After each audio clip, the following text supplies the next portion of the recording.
राजर्षी शाहू विद्यालय व junior college Vasantnagar Nanded येथे शैक्षणिक वर्ष 25-26 या वर्षाचा शालांत परीक्षेचा रिझल्ट आजच डिक्लेअर झालेला आहे।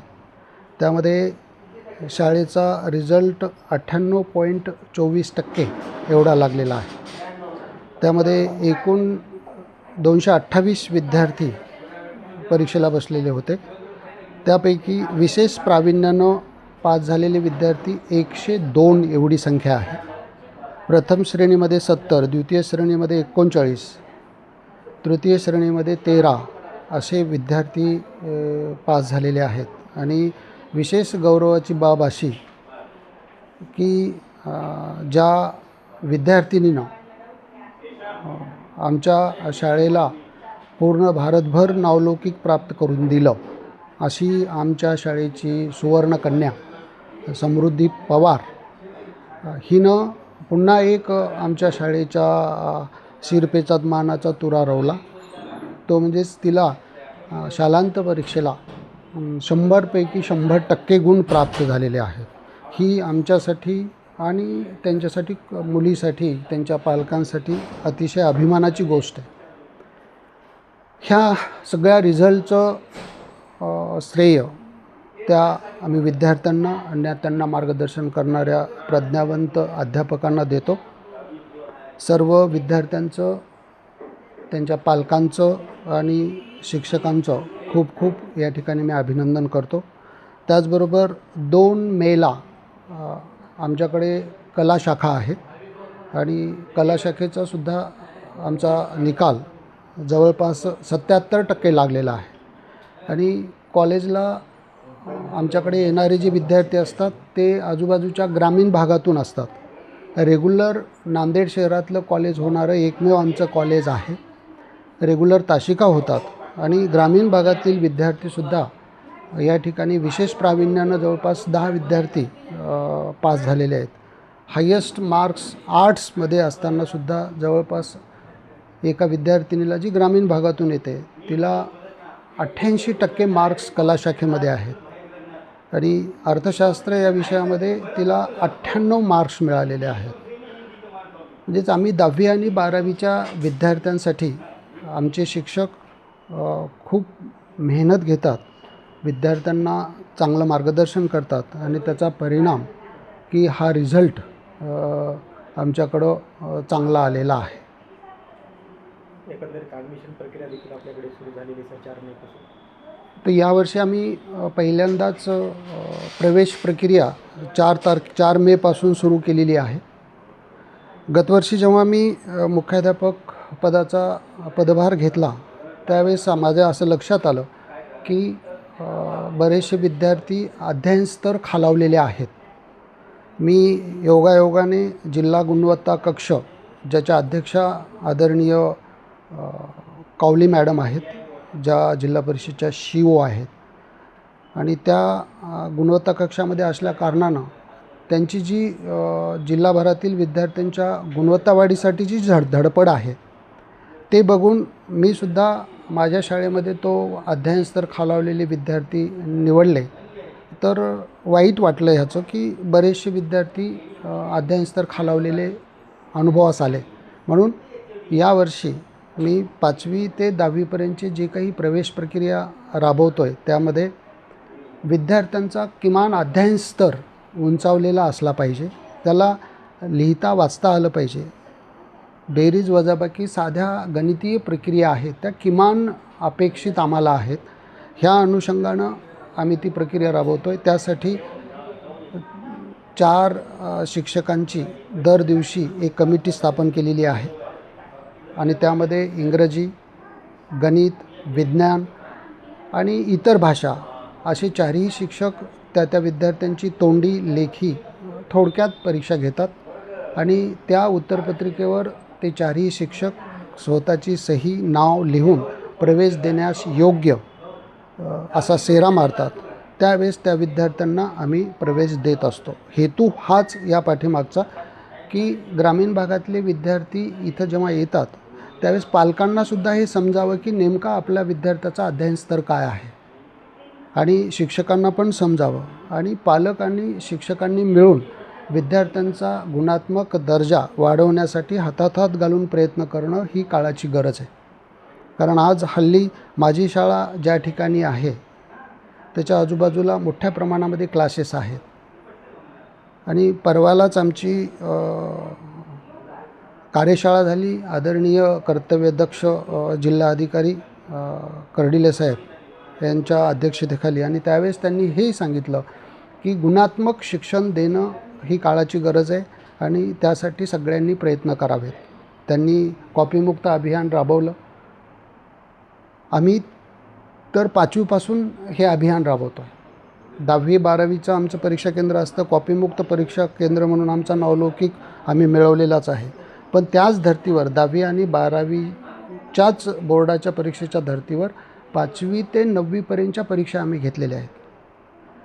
विद्यार्थ्यांचे पेपरसुद्धा बोर्ड पॅटर्ननुसारच तपासले. एवढंच नव्हे तर त्याचं क्रॉस व्हेरिफिकेशनसुद्धा आम्ही केलेलं आहे. म्हणजेच मग त्यामध्ये असं झालं की फर्स्ट टर्मला सेकंड टर्मला विद्यार्थ्यांना मार्क्स कमी पडले. पालकांना आम्ही ते समजून सांगितलं, त्यांना पटवून दिलं की आपला विद्यार्थी खराखुरा किती गुण प्राप्त करतो आहे. मग त्या पालकांकडून ह्या बोलक्या प्रतिक्रिया अशा आल्या की हे असं बाहेर क्लासेसमध्ये होत नाही आणि तुम्ही आम्हाला सजग केलात. त्याबद्दल त्यांनी शाळेचं मोठ्या प्रमाणामध्ये कौतुक केलं. आणि बऱ्याच वेळा आम्ही पॅरेंट्स मीटिंग घेऊन त्यांनाही समजून सांगितले की तुम्ही वारंवार शाळेमध्ये येत चला, शिक्षकांशी भेटत चला, घरी पाल्याकडं आपल्या लक्ष द्या. ह्या सगळ्या गोष्टी आम्ही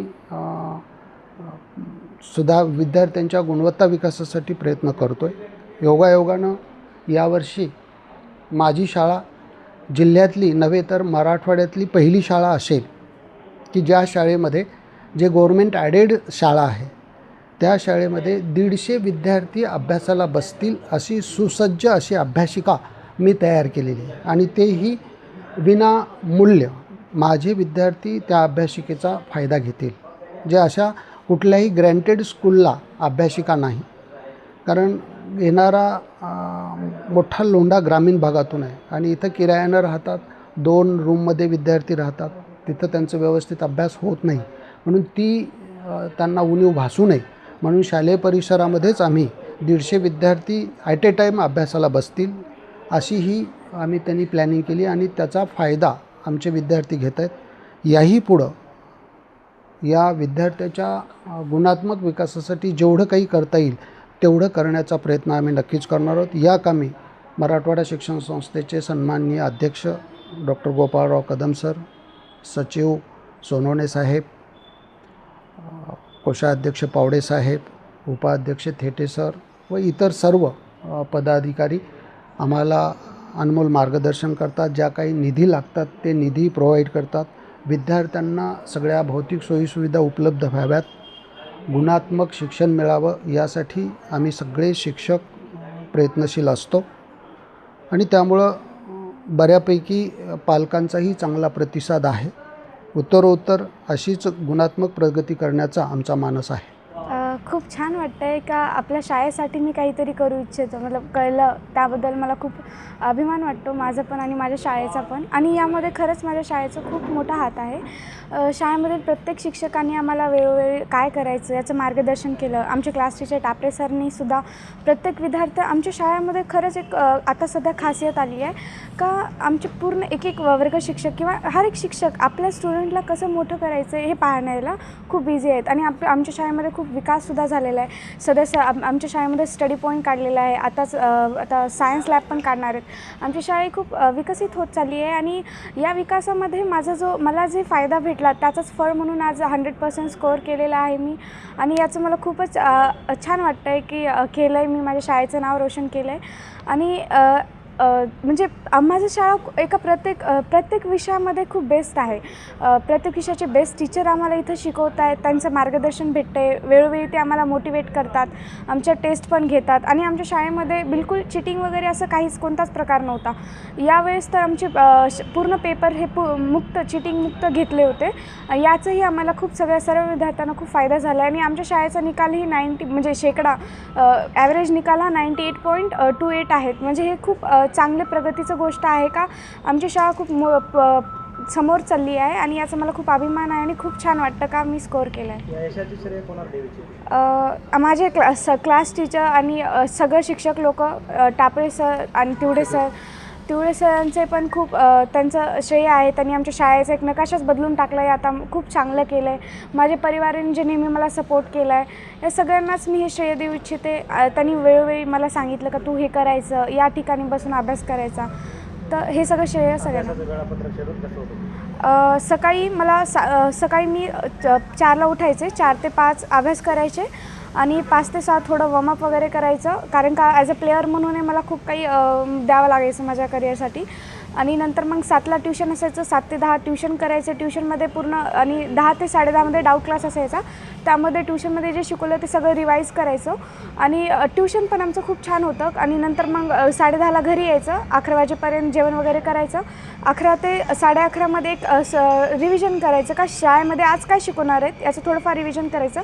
नंतर 12ला शाळा चालू होत होती आमची, 12 ते 5:30 शाळेमध्ये. आणि शाळेमध्ये आम्हाला वेगवेगळ्या प्रकारे आम्हाला कन्सेप्ट क्लिअर केल्या जायच्या, लवकरात लवकर ते कन्सेप्ट पण क्लिअर व्हायच्या.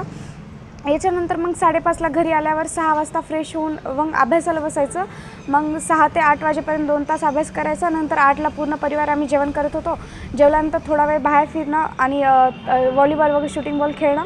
नंतर 8ला उठल्यावर 9ला बसायचं आणि 9 ते मग 10:30 11 वाजेपर्यंत करायचा, असा रुटीन होता माझा. भविष्यामध्ये तुला CS का व्हायचं? ॲज अ CA मतलब आत्ता सध्या सगळीकडे जास्त नीट JEE हेच चालू आहे आणि मला या सगळ्यापेक्षा थोडं अलग करायचं होतं. आणि घरच्यांची पण इच्छा होती का CA करायचं. आणि मी जेव्हा CAचे फायदे पाहिलेत तर तेव्हा मला पण वाटलं का नाही, माझ्या आईवडिलांचं नाव रोशन करण्यासाठी, गावाचं रोशन करण्यासाठी CA खूप चांगलं आहे. आणि स्वतः आपले प्राईम मिनिस्टर नरेंद्र मोदीजींनी पण एका त्यांच्या स्पीचमध्ये सांगितलं आहे का प्राईम मिनिस्टरच्या सिग्नेचरपेक्षा CAची सिग्नेचर खूप इम्पॉर्टंट असते. आणि आपल्या इंडियाचं जे काय फायनान्शियल असं सगळं जे काही आहे ते फक्त CAवर अवलंबून आहे. सो आपल्या देशासाठी काहीतरी करायला आणि आपल्या घरच्यांचं नाव रोशन करण्याचं मला CA खूप आवडतं.